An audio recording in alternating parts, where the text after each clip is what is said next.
Good afternoon, dear colleagues, ladies and gentlemen. It's a great pleasure having you here in our facilities of the European Forest Institute for our joint event together with ZEF, the Zentrum für Entwicklungsforschung, Center for Development Research. It's a big pleasure having you here, and it's a very, very big pleasure having a very renowned speaker on a very salient and timely topic. I will give you 2 or 3 words only about EFI. We are here at the Bonn campus or in our Bonn offices. We are headquartered in Finland, but with the most vibrant or most growing office space here in Bonn. We are hosting 2 research programs, one on forest resilience and the second one on forest governance, where we are addressing global and international governance issues. And I think this topic tonight ties in very nicely into both the questions of resilience to global changes, but also addressing governance issues of how we are steering, how we are governing our land uses and land use changes. With this, I would ask my co-organizer, Professor Jan Börner from Bonn University, to take over and introduce our distinguished speaker. Thank you very much. Yeah, welcome from my side as well. Thanks for the great introduction and for having us here at EFI. I also don't want to talk long. I just wanted to present Britaldo Silveira Soares Filho to you. I know him since 20 years. He knows me since 10 years. When I started my PhD in Brazil 20 years ago, I already read his papers. He was famous for having very pretty, colorful maps, which inspired me to do some work a few years later. And that's also how we met. Then he happily won an award of the Humboldt-Foundation, which brings him to Bonn once or twice a year for us to work on our ongoing collaborations. And today we are happy to have him to talk about something that has kept us busy also in the last few weeks. Everyone has read about the fires in the Amazon, and most of us know that behind those fires there are humans producing often beef or soy and other things, and Britaldo has already been working on this for many years, so he might be able to enlighten us in terms of why and under which conditions and to what extent the beef and soy that reaches us here in Europe might be contaminated with deforestation. And the important part here is the illegal deforestation, because some of this is legal, some of this is illegal, and it has long been a challenge to figure out which part is illegal. And I think we're closing in on that goal, trying to figure out and tracing back these value chains, and you will tell us how close we are. So thanks, Britaldo, for coming, and great that so many people have made it. I hope you all find it shared. Let me briefly welcome the newcomers. Please find a seat, including the cushioned chairs. Just sit down, please, because I will be watching the time and guiding us through the discussion afterwards. So please, the floor is yours. Thanks so much. It's a great opportunity to be here to share a little bit of the story, what is happening in Brazil, and give a little bit of this context of these dark times that we're living there. Well, you well know that about the wildfires in the Amazon, right? So it's like the forest is ablaze. But and for the first time in São Paulo, actually, 20 million people could witness the smoke of the fires. We had on August 19th, we had São Paulo was dark by 3 o'clock in the afternoon, by the effect of this big cloud of big plume of smoke coming out from the Amazon fires. But what is happening actually? What is behind these vast fires in the Amazon forest? Well, first, it's not a particularly dry year, so it's not drought, which is driving the fires. You can see here, actually, it's the days without rain is below the average. It's below the average. But we have a lot of fire occurrence going on. And also the early deforestation detection system by INPE, the DEF, has already detected a spike in deforestation rates. It's only it's not the official rates yet, but we are EPI is about this the National Space Agency. It's about to release the data in October, and we are expecting a big boom in deforestation rate. So most of those fires, they are associated with deforestation. You have to cut down the forest, let it dry, and then set the forest on fire to deforest. So it's a part of the deforestation process. And most of those fires, they are criminal, they are illegal, right? Okay, so why? What is causing this? So this is being driven by our president, Bolsonaro. Bolsonaro, in his promise to dismantle all the Brazil environmental protection, and he's attempting to do so. So he sent a very strong signal across the country that enforcement of the law will be lifted. This is deforestation, is all about the perception of risk to be caught, to be fined. So they said, okay, guys, you can go. There's a green light. So even there was a celebration in south of Pará. They set the forest on fire to show Bolsonaro that they were working hard. So it's very sad, the situation. And what is little known yet is the role of agribusiness. So the same agribusiness that is pushing forward the trade agreement between European Union and the Mercosur is also supporting this policy of the dismantling of the Brazilian environmental protection. I cannot say for all of the agribusiness because there are some very smart guys that are against this because this is bad for business, right? But they supported the nomination, they suggested support the nomination of our Minister of Environment, who is leading this dismantling. And we call him actually the Minister of Environment, right? And for example, they reduced the fines in the Amazon by almost 42%, so it's the lowest numbers of fines within 5 years in the Amazon. And he is strongly connected with the rural lobbies in Brazil. He was a candidate for the Congress in Brazil, and he got a lot of money from the agribusiness entrepreneurs. So he had a very strong dispute with Germany and Norway that halted the Amazon, the funding of the Amazon for several social environmental projects in Brazil. And so we had this, now we are discussing this trade agreement, and we had this manifestation from the Ministry of Environment in Germany, with Schutz, saying that Germany is only going to buy certified agricultural products from Brazil. But this is good, but when is it going to happen? This is the bottom line, right? Because up to now it's more like wishful thinking, right? So let's help Germany put forward this agenda because this is very important for Brazil, for the conservation of the Amazon. And in the meantime, so what about the soy and the beef that is reaching Europe? How much of this beef and soy is contaminated not only with deforestation, but above all, illegal deforestation? Because in Brazil we can have both legal and illegal. We can have authorized deforestation, which is part of the law, if you have enough forest to deforest, but most of the deforestation going on in the Amazon, it's illegal. I'm going to show this. And there is a very strong reliance on soy imports from Brazil. Brazil, virtually 40% of the soy imported by the European Union comes from Brazil. And 28% of the total comes from the region which we call the legal Amazon. This is the legal Amazon. It comprises these states in the north of Brazil. And also it's comprises the Amazon biome, but also the surrounding Cerrado, which is the savannas, right? So it's not only the forest, but also the savannas.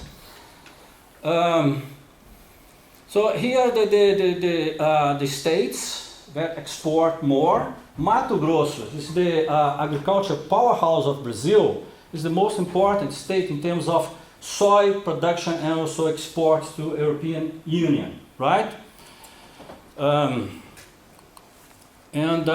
But let's first to explain what is legal and illegal deforestation to begin with. We have our forest code. It's a very comprehensive set of laws regulating conservation on private properties, right? And the forest code mandates that you set aside part of property as native vegetation. And also you preserve vegetation along the riparian area, right?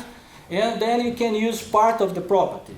So if you are above compliance, you have more forest than it's mandated by law, you could legally deforest. But if you are below, you are non-compliant with the forest code, you have to recover what was illegally cut in the past, right?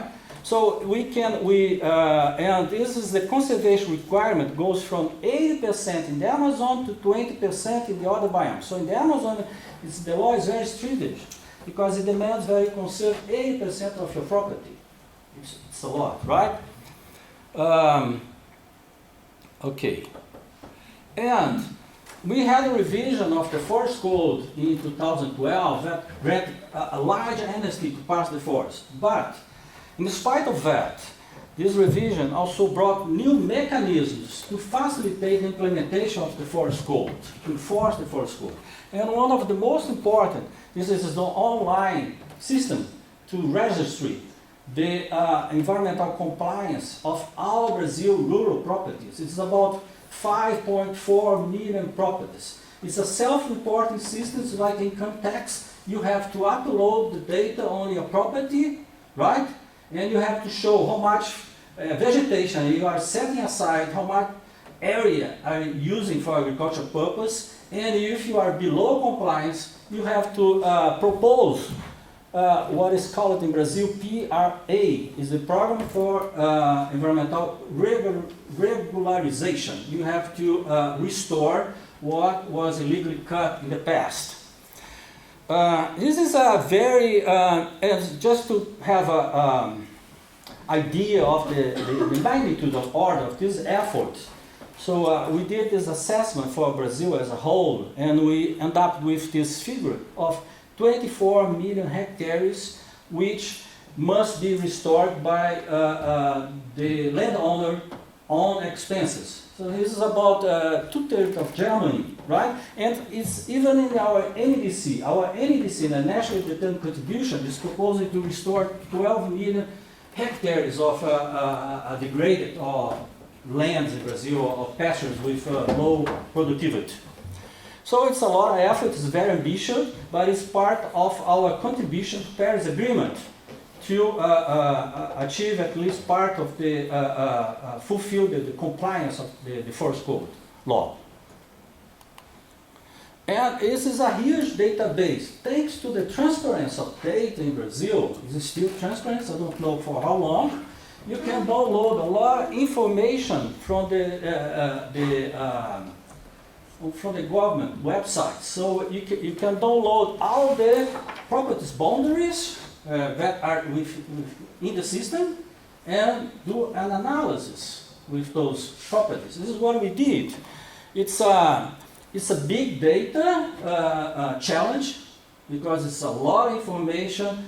We have to integrate land use maps, for example, all the river streams, all the land use, also the deforestation time series for Brazil. And we have to run a very high resolution because of the riparian zone start with 5 meters. So 5 meters is the minimum that you have to restore, right? So this is a big challenge. And also the law is very complex, so we had to translate the law into a computer algorithm, right? And we did this implementation using our software. So if you like modeling, environmental modeling, have a look at Dynamic EGO. We have a worldwide community of users, about 208 scientific papers, not published not only by our group, but several research teams all over the world. and it's very fast. So we are able to, even using low-cost computers, for example, game computers, to run the Brazilian forest code for the entire country of Brazil within a few days. So this has produced a huge data set, right? So I'm going to show now some of the results. First for soy, and then for beef, right? So you might wonder, we have the moratorium. So, I don't know if you heard about the Soya Moratorium in the Amazon. Soya Moratorium was a very important policy, actually private policy, and that mandates if you cannot deforest before it was post 2006, now it post 2008, and plant soy. If you plant soy there, you cannot trade. The traders, which are mostly Abiovi and NEC, won't not buy, right? So this ban was very effective in reducing deforestation associated with soy expansion in the Amazon beyond. But there are some loopholes. First, it's just for the Amazon beyond. It's not valid for the Cerrado, for the savannas, where agriculture expansion is taking place, right? Agriculture expansion is mostly taking place in the Cerrado, more than in the Amazon. And there is a loophole, because if you don't plant soy in that area on the same property, you still can trade soy. So some farmers, they still continue deforesting, but not are planting soy, but they are still continue deforestation. So it's a kind of indirect, but on the same property deforestation. The system is very enforced. It is a very strong monitoring system, but of course you need to expand the ban to avoid this kind of collateral deforestation. So we got a sample of properties in the legal Amazon growing soy, which is about 2,600 of properties. And first we did the forest code balance. It means we analyzed whether they are above or below compliance, if they are compliant or non-compliant with the forest code. It doesn't mean that they are illegal. They will be illegal in the future if they don't undertake the restoration program. But they still have 2 years to commit, to sign up for the restoration project. So they are not illegal yet. They are just non-compliant and compliant. And if they are non-compliant, that means that they cannot have further deforestation because they don't have forest surplus. They don't have forest reserve to legally deforest. So if some deforestation post 2008 takes place, it's potentially illegal. You cannot say 100% for sure that it's legal, but there is a very clear indication. 8 minutes, right? No, to go. So 10 minutes. Okay, so I'm doing fine. So there is a very strong indication that that deforestation taking place on that property must be illegal, right? So we did this assessment for 2006 properties.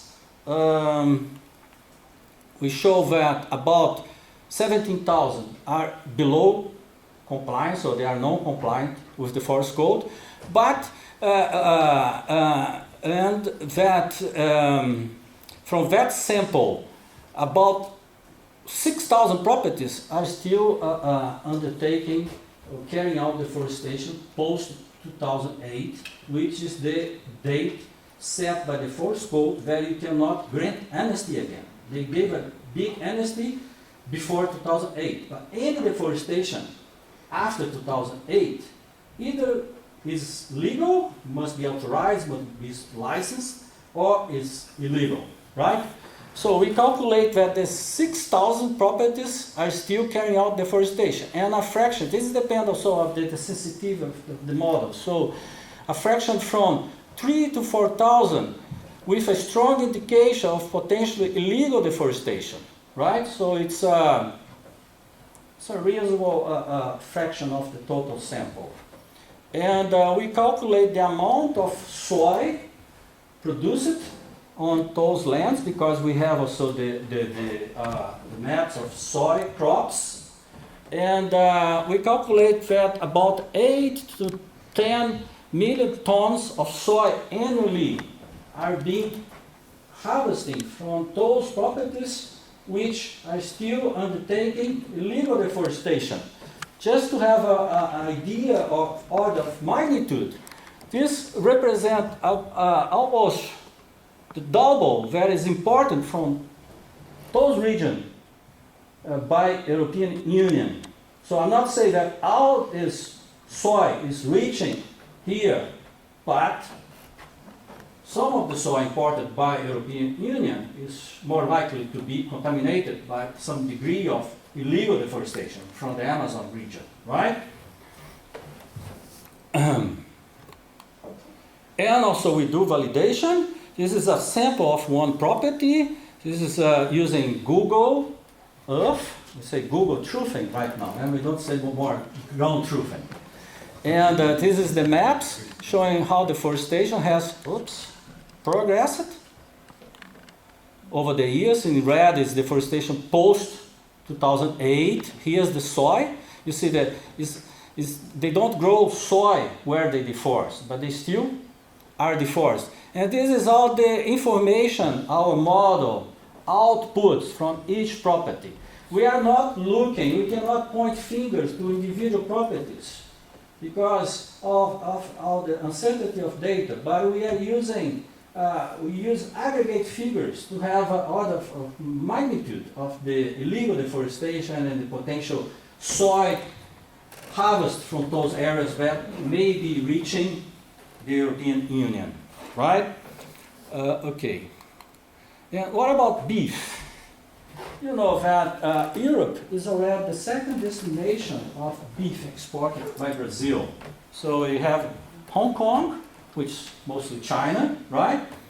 Russia, Federation, buys a lot of beef from Brazil. European Union, Egypt, and Iran, which actually they buy the cattle, the live cattle, because they have to kill, slaughter the cattle according to their religious law. This is the figure between, we are analyzing now a period between 2013 and 2017. And the beef imports, we use the Eurostat statistics and also the COMEX, the Brazilian, they have some, the numbers are not the same, but they converge to the same order of magnitude. If you include the third product, prepared or preserved meat, you're going to see that 45% of all European imports of beef come from Brazil. This might not represent much in terms of consumption, but it's a lot in terms of import. And you have to consider, even if the consumption of beef is declining in Europe, the production has dropped much more. So maybe in the future, Europe won't be more interested in producing beef, but to import, especially with the European and Mercosur agreement. So this is going to be, it's already complicated, and it's going to be more complicated in the future, right? With a very strong interlinkage between European consumption of beef and soy and Brazilian deforestation. And most of the beef comes from states outside of the Amazon, but also Mato Grosso is a very important producer and also export of beef, Mato Grosso state. We are going to focus on Mato Grosso state, where we have more data, right? And a state that covers both Amazon biome and Cerrado biome, right? And these are the major meat packers. Probably you have heard about JBS,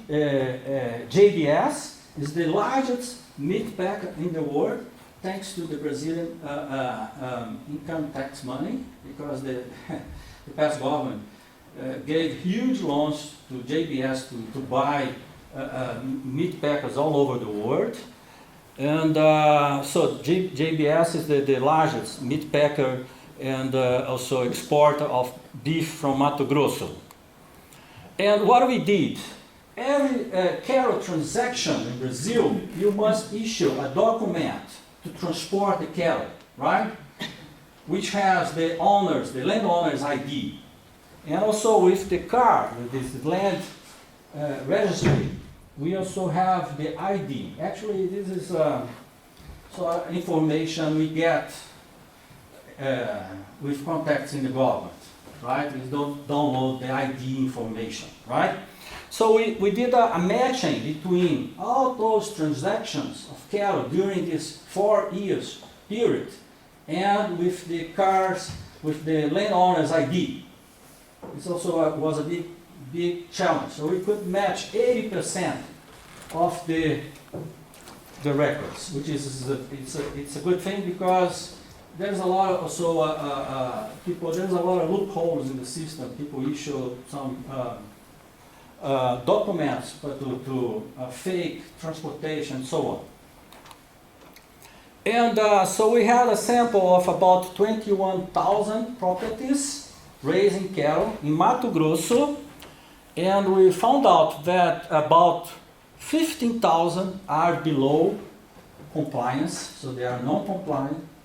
And of those 21,000, about 3.4 to 2.4 thousand are carrying out deforestation. And analyzing the forest code balance together with deforestation, we could assign from about 2 to 2.7 thousand properties with potentially illegal deforestation, right? So what does it mean? It means in terms of cattle heads, it means about from 2.4 to 3 million heads traded from properties carrying out illegal deforestation during that period, only in Mato Grosso state, right? And in terms of not beef actually, because when you, it's carcass weight equivalent, which you just remove the skin, the horns, and then you weight the carcass of the cattle. It means about from 0.6 to 0.8 million of tons potentially contaminated with illegal deforestation. So just to mention that Brazil export in the same period 1.4. So this is let's say half of the Brazilian export to European Union. It's just for comparison. I'm not saying that half is contaminated, but there is a high chance that some portion of that exported would be contaminated with illegal deforestation. And it's also very complex to trace, to do traceability in the cattle supply chain, because cows, they have feet. They walk from one property to the other. Actually, they be transported by trucks, right? And the Brazilian system, we have 3 phases, which is the calf operation. Some ranchers are specialized only in breeding and having the calves, and then they sell to another rancher that raise the cows, and then they can sell to a third rancher to fattening the cows. So it's a complex supply chain. It's not easy to trace that, right? And then they sell to the slaughterhouse. So we have I showed the direct contamination, but the contamination throughout the supply chain is even much bigger, because if one of those farms carries out illegal deforestation, so it's already contaminated. Doesn't matter how much it's contaminated, but it's contaminated. You don't go to a drug dealer to buy a cigarette, right? Because yes, it's the same thing. So you don't go to a slaughterhouse, a meat packer that buys beef from illegally deforested lands. And using these records of cattle transportation, we were able to trace up to the 5th level this contamination. So it's not only the first who sells directly to the slaughterhouse, but also the other ones that supply cattle to the farm that is the ranch that does the final selling to the slaughterhouse. So showing that only using these tools which are valuable, we can do traceability, right? We don't need to develop a monitoring system. We have the right tools already in place to do traceability, even in the beef supply chain, given its complexity, right? Well, and you see, the conservation movement, okay, I mean, almost there. Okay, can even slow down. You know, the conservation movement in the past had this goal to work with the big companies, right? Even to befriend with the agribusiness. They say, oh, it's important because it's important if you have many consumers and also many producers, but traders, meat packers and soy traders, they are not many, so they're like a bottleneck. This is one of the idea of some big NGOs. But the thing is, you can work with big companies, but they don't play fair. You see the case of JBS. No, this is a private, most of the Brazilian political system, right? Big political scandal linked to JBS.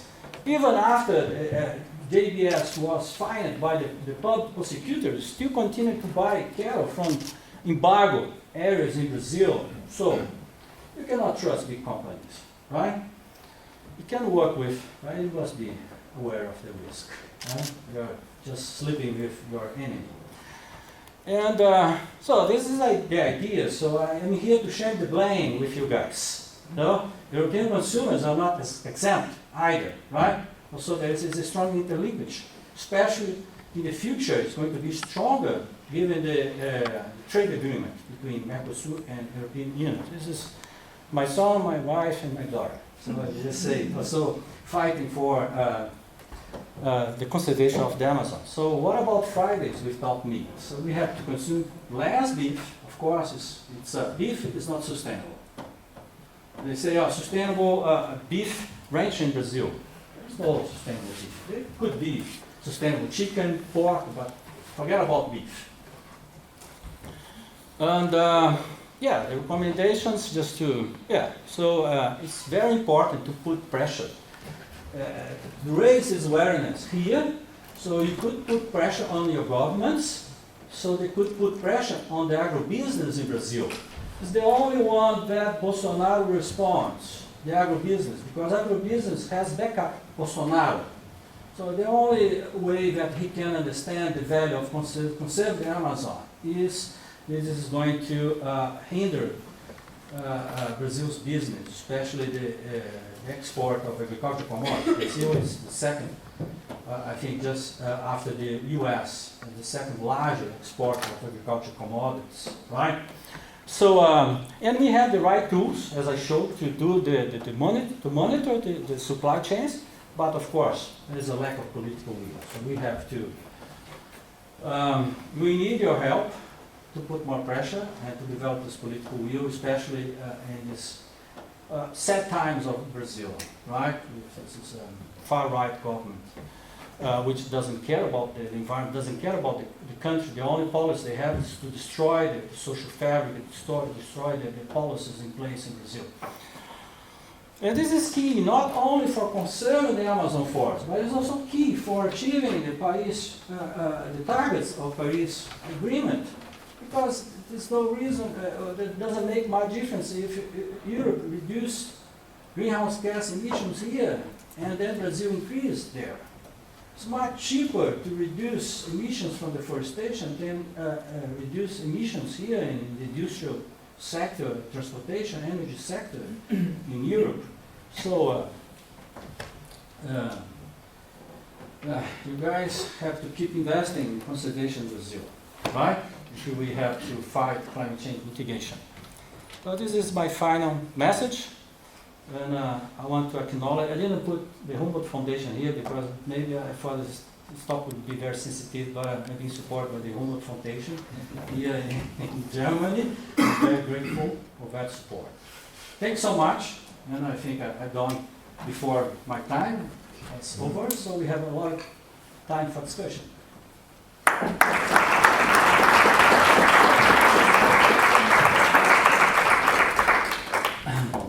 Excellent. Thank you very much for keeping your time by yourself. I'm almost unemployed by this.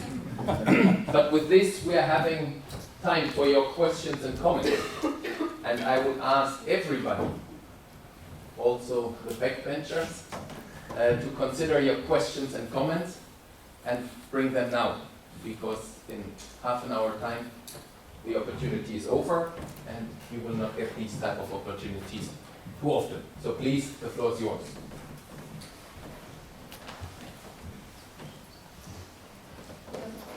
Thank you very much.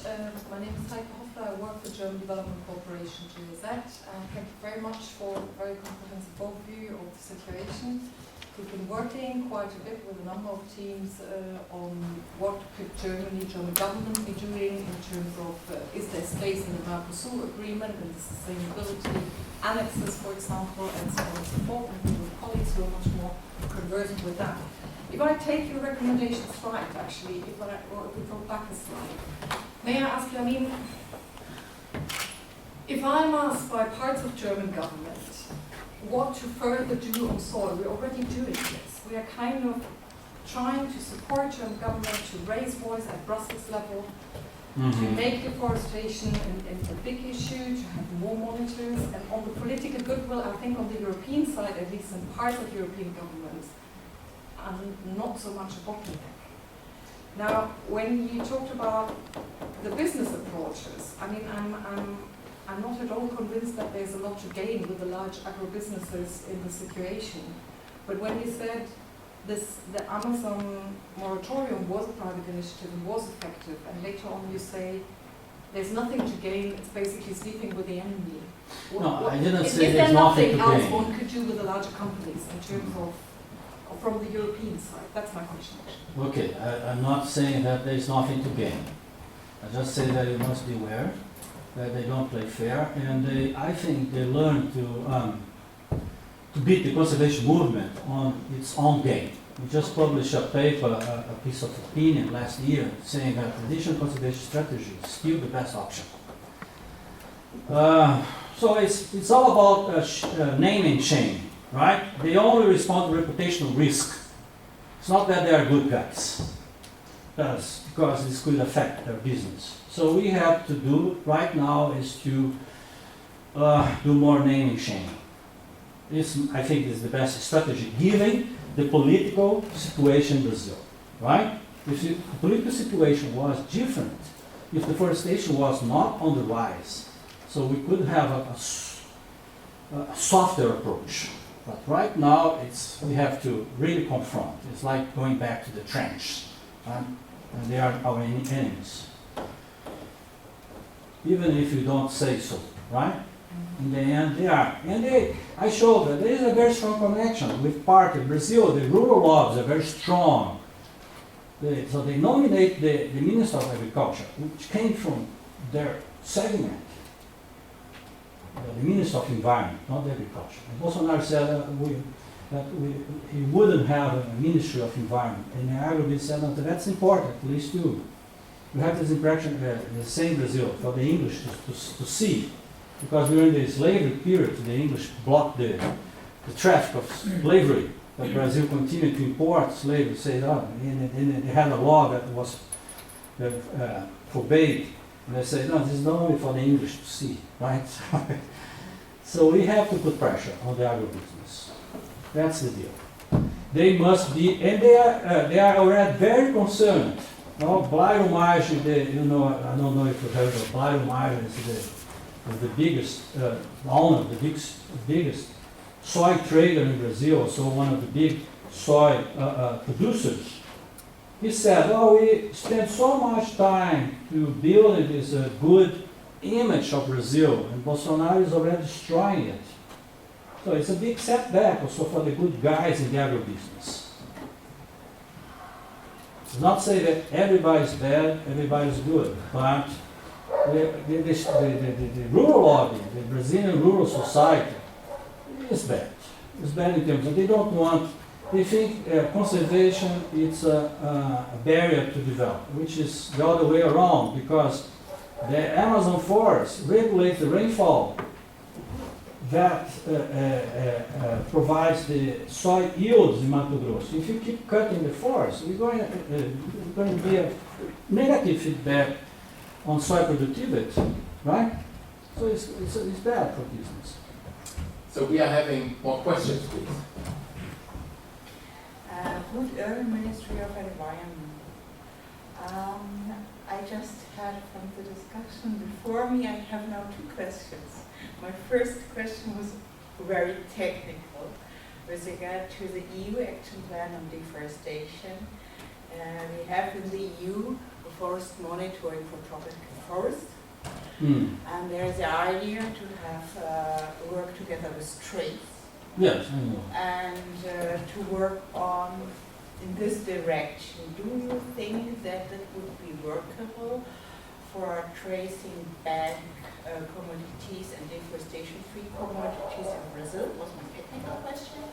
Now there's another question arising from the discourse, as you mentioned, Magi and the soy producers, and Brazil exporting nowadays mainly to China, whereas our supplies come from the US. So it's a bit tricky, and I wonder if a European signal in this situation is enough. It's what? The Brazilians are importing most of the Exporting more to Chinese China, are importing yes. most of the Brazilian soy nowadays. Yes. It has been different. Sorry, I came late.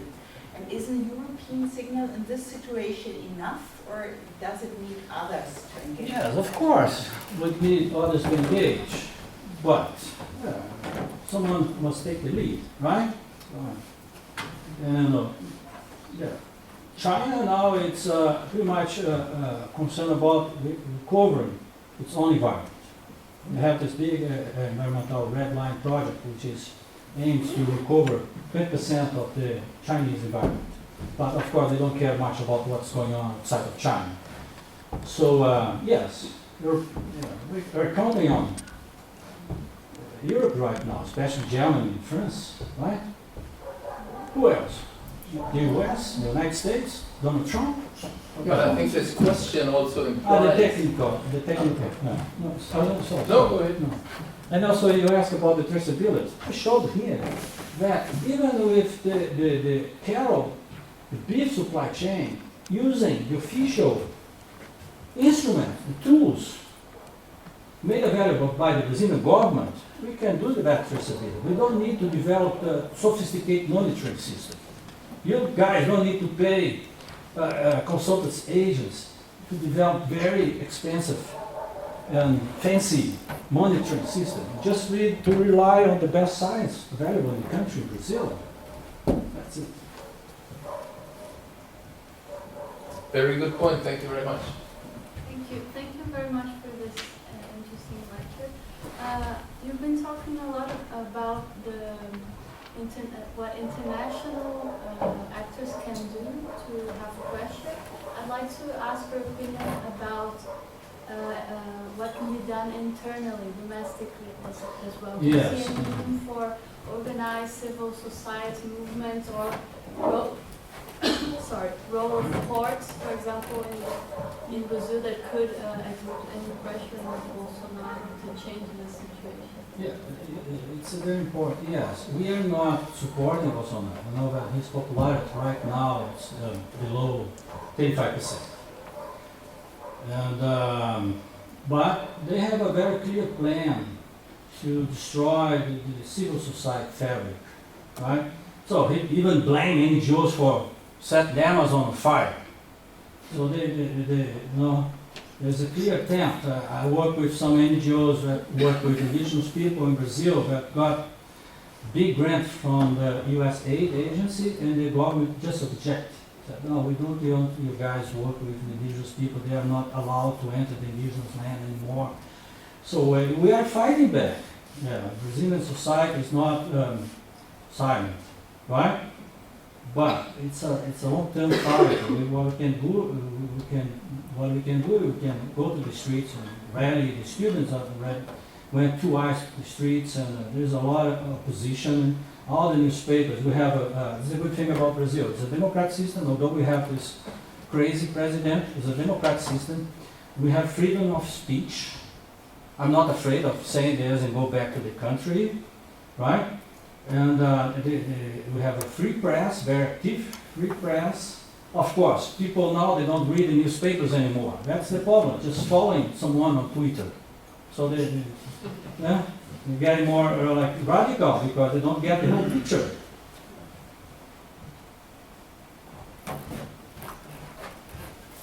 Please. Hi, my name is Brenda. I'm studying arts program in University of Platz. And, the program is agricultural resource management in the tropics and so on. My question is, there's clearly a lot of investigation and research around the environmental effects and aspects of all this deforestation. And you mentioned that the big suppliers, some of them are aware of how this is bad for business in the medium-term future, but not all of them, clearly, because they're more focused on the short-term benefits and being able to produce more right now. Is there any research or investigation or investment being done right now to help them understand how this overconsumption of resources and deforestation will affect their business? Yes, this in was the future? okay. This was what was tried before.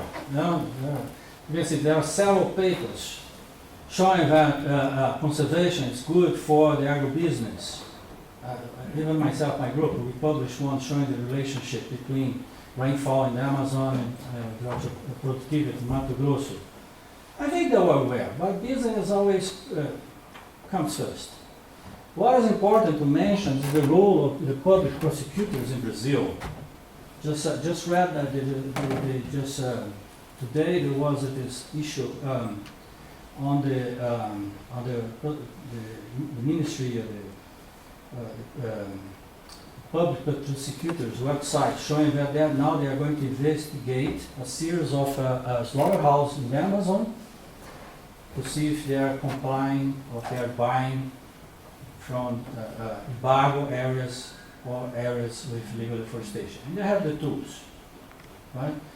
So it's not, even if the federal government is lenient or even support those criminals in the Amazon, we still have the civil society, we have part of the government. The Congress is making also a stand against Bolsonaro. So it's not that all the government, it's just the presidential government that it's involved in this part of the scheme. Thank you very much. Please. Yeah, thank you also for this nice talk. I'm Jacobine from the University of Bonn. I have a question on the role of this compliance regulation on illegality or legality. I assume that the agribusiness buys from everywhere, so the role of the probability that illegal meat goes through their hands is probably quite big, but how is it on the side of the farmers? If there is a kind of a minimal area you need to have in order to deforest, does it mean that it's mostly the smallholders that are maybe forced into illegality in order to exist? No. Actually, the large landowners who do the most illegality. Because they have power. Yeah. So they think they can get by the laws, right? So we had the forest code in Brazil. So the rural laws, they pushed 6 years ago, a revision, relaxing the forest code, because in the beginning they said, oh, the law is not enforced in any way, so we don't care about the law. So when the law started to be really, truly enforced, they said, oh, now it's a problem. So we can simplify this by relaxing the law. So with the revision, the law granted a very large energy cost to forests. Most of them, they are big landowners. Smallholders, they don't have the power, they have the, Well, we cut down the forest, and so it's a problem, but it's not really a big share of the problem. Thank you very much. We have a question in the back.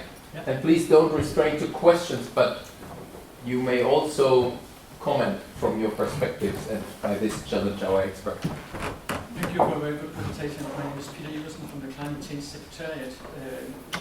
So the focus here, of course, is on the soy and the beef. I have a question also about the timber. Does that play any role in this, or is it really very secondary? And then maybe also, the Mercosur is 4 countries. So the other 3 countries, of course, also want to export agricultural products, Argentina, Uruguay, Paraguay. I guess they also have an interest in Brazil is not sort of driving this off the road. Yeah, I guess they have also interest that the Mercosur agreement progress, right? I don't know if they put some pressure on Bolsonaro or not, probably not. The bottom line is Brazil has a lot of land to expand agriculture without further deforestation. We have about 200 millions of, even more, 220 millions of pasture land with a very low stock density of cattle. So we have to take out the cattle from the land. I think it's the best solution. And of course, and then we can expand without further deforestation. And what else did you ask? With timber export. Timber. Okay, timber. Yes. Timber industry is also important for the development in the Amazon. And then we have very large national forests in the Amazon. Some of them are read in forest concession, so they lease it for forest concession. But the thing is, they cannot compete with the illegal logging outside of the concession. The cost for exploiting, for doing illegal logging is much lower than, for example, certified timber, reduced impact logging. So Brazil should enforce illegal logging in order to move forward to set in motion the national forests that are now under concession. They cannot compete. So it's a problem. It's not that we export timber, but because of the illegal logging, this is a big problem. Please. I was wondering, thank you very much for the interesting talk. I was wondering, in the beginning you suggested that climate change or that the drought had nothing, or that it was not an abnormal year. And so you suggested that climate had not so much to do with the fire? Yes. But would it be possible to go back I to can one go of back. the first Yes, slides? yes. Well, because often this there's is quite some actually- studies, not necessarily about Brazil, I don't know Brazil very well. There's quite some studies that you can have forest dieback even after 5 years of drought or 10 years of drought. which one? Yeah. I think it's This is a report by IPAM, Yeah. Instituto de Pesquisas Ambientais da Amazônia. Just released this white paper, Yeah. and they made this. It's a kind of quick assessment. So we're still not in the end of the dry season. The dry season still goes until the end of October next month. Yeah. But as September this year, they showed that 2019 is not a particularly dry year, and is already the record since, I guess, 2010, when we had the very strong and very vast drought in the Amazon. But you compare it here with 2 other years. Yeah, but they compared with just 2 years, But that's- showing that this Yeah, is but these 2 years might be abnormal as well if you look at the climate context. not really. Actually, I have a look also in a more comprehensive sequence. Mhm. And you can see that the fire occurrence this year, it's a record. I think it's the last 10 years record, something like that. And it's not really a dry year. So most of this fire is associated with deforestation. Because you need to burn the forest in order to cut the forest. And it cannot be from lagged effects of other years, of drier years. A part could be, but you know, when people in Salvo Pará celebrates the day of fire, no, there's something wrong, right? So I'm having two more questions, 1 and 2. Can you put them in sequence, please? And after response, I will take those 2 questions. Please. So I'm sticking with some of the discussion that already went regarding that maybe small producers are more aware and have low rates of deforestation and illegal deforestation versus big agribusiness models. Don't you think that this certification of deforestation free would generate a gap? Because maybe for small producers getting this differentiation would be harder, and that might make them go out of the production, might have to sell the lands, and without like strengthening the agribusiness model. Yeah, certification is not the solution. It costs a lot of money to invest, to be certified, and then the premium is very low. You can see all the supply chains. They tried certification of Brazil nuts, they tried certification of timber, and no, this is not the solution. Certification is not the solution. The solution is the enforcement of the law. In that case, how would a consumer here would know that the meat is deforestation? By reading our papers, by get to know what's going on. Currently in Germany, we don't have access to these papers and to these libraries. Please, your question. Try to be brief and concise as possible. Hi, my name is Evelyn Fagundes. I work for FSC and use it to work for Imaflora in Brazil. And I'd like to thank you for your presentation. I'd like to hear your opinion on the possibility of having bilateral agreements or cooperation between governments, European government, and Brazilian NGOs or other initiatives like this in terms of developing new solutions or enforcement of legislation, or at least producing data available for public analysis, such as EFI does. So Okay, well, right now you know that like the Amazon Fund, so it's an impasse right now because it's run by the government, right? So the government has the power to say or to dismantle the fund. So like Salles said that there was a lot of mismanagement in the fund. And then Germany and Norway said, no, we are fine with the way the money has been spent. So he was just lying about, just trying to discredit the Amazon fund.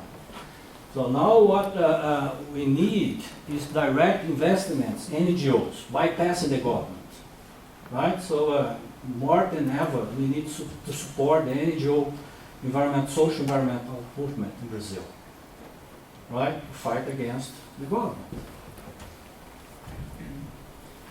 So I saw 2 questions in the back. This gentleman, please. Yeah. My name is Konrad Holz, also from German Development Corporation. I mean, you just robbed us our illusion that certification could be a solution. I mean, this is a favorite model of Germany, you know, make a certificate and we feel happy. No. Can you please explain this a little bit more? So what's a percentage, what's the market share of certified commodities, maybe to start with, and then why doesn't it work? And what would be your recommendation to the German certification bodies or traders or maybe even farmers? I mean, maybe farmers even want to be on the safe side. So what is your recommendation? How to improve the certification business? By using available tools, right? Like I said, you don't need to invest in sophisticated monitoring system because any certification process, you have to certify, you have to monitor, right? So, like JBS itself, it was because he was fined by the public prosecutor. JBS had to develop its own monitoring system in south of Pará. And did it work? No. It worked partially, right? But still, JBS was buying beef around the system, right? And as I said, certification, it's very expensive, both for the landowner and for the company, for the, I don't know, for the government, because you have to set up a huge system to monitor, and also the cost to be certified, it's very high. I work with some soy certification companies, such as the RKS, Roundtable. huh? Roundtable. It's not roundtable, the responsible soy something. Really? RTS. And then they had this crazy certification scheme. They had to hire like a biologist to go to the farms. And the criteria was at least, I don't know, like 100 pages of criteria. And then if they see like a lizard crossing the road, no certification anymore because it's an endangered species and so on. Attract any farmer, no? Too complicated, too costly, and very low effective. This is my opinion, my experience. I had worked with companies, also NGOs, linked with the producers, and all they report to me, and I saw with my eyes. It's not in reality and in the field. But maybe in Germany it's okay, right? But we don't have this level of governance. So I'm taking law enforcement as a key issue, also for government agencies maybe to think how to tackle that. Did we have one more open question in the room? So I would take those two questions. Number 3, if you two can be concise, please. Concise question was with regard to the figures there on the board. You have an increase from January to September between 2018 and 2019 from 10 to 30,000. This is the deforestation. This is one here. Here. Yes. No, that's number of fires. The bubbles, you mean? The bubble. The bubble is the fire. This is the fires? Yeah, this is And the which fire. is the exact date in September? Because this is not the August figure. It must be a very actual one. I don't know. Okay. I have to check. And the second one we see with deforestation as a problem is also the institutions. What we think we have, for example, we have input data, of course we need it for that, it's trust in it, and we have also Global Forest Watch, and then when you have like an international platform and a national platform, having the same peaks in the deforestation data. So the underlying systems have different assumptions. It gives back the same trends, and that is an unusual high peak given the drought or non-drought of this year. So there's always you have to explain data looking at the political setting and looking also at the climate situation of the year.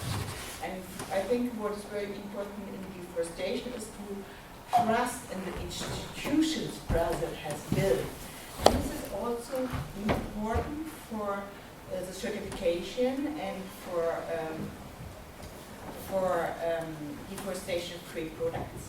The institutions We talk about built. institutions. So we have the INPE, our National Space Agency.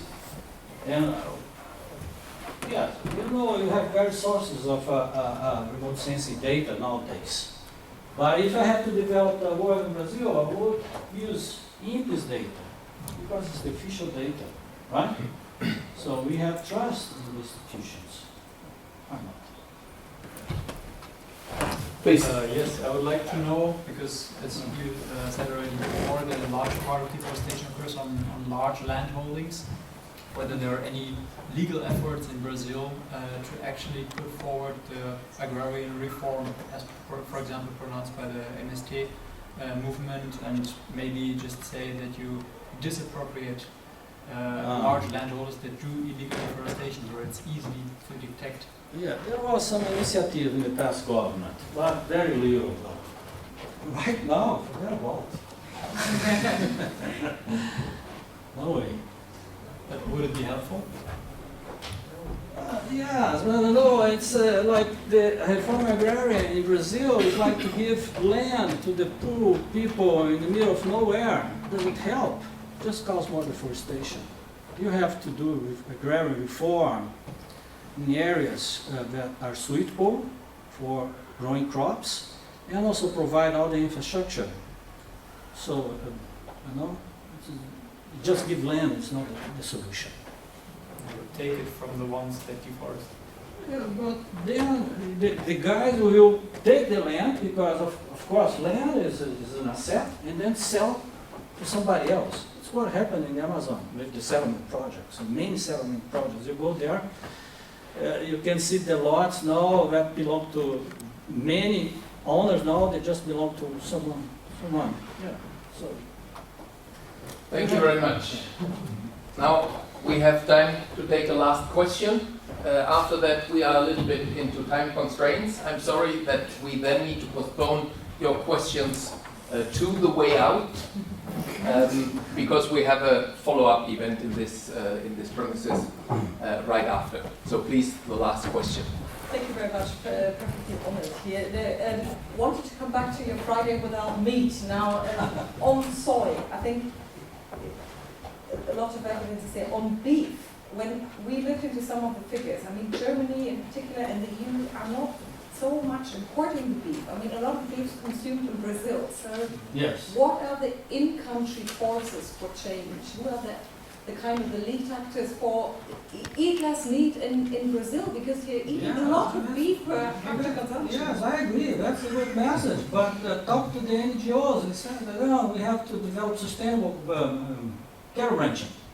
And we are saying no. It's You have to do less cattle yeah, ranching. eat less beef. It's a better solution.